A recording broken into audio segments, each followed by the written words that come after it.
কমলাপুরে metro রেলের কাজ খুব ধীরগতিতে এগোচ্ছে মনে হচ্ছে।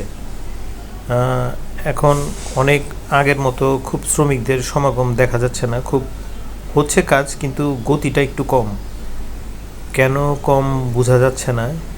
এর বাজেট তো আগে থেকেই পাশ করা। এর সম্পূর্ণ কাজ জায়গা করছে জাপানি সংস্থা। কাজের দ্রুততা কিছুটা কম মনে হচ্ছে, পরিলক্ষিত হচ্ছে। বলতে পারছি না, হয়তোবা কোনো রাজনৈতিক কারণ থাকতে পারে, দেশের রাষ্ট্রীয় কোনো কারণ থাকতে পারে। কাজ অনেকগুলো এগিয়ে গেছে, পিলারগুলো হয়ে গেছে, সামনে হয়তোবা সেই স্প্যানগুলি বসবে। এমনি পাইলিংয়ের কাজ এবং পিলারের কাজ প্রায় শেষ।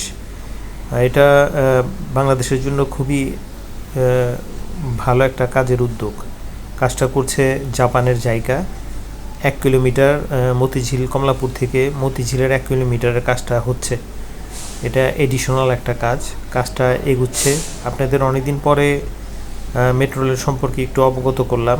কাজগুলো আর একটু দ্রুততা হওয়া দরকার। আল্লাহ হাফেজ, ভালো থাকুন।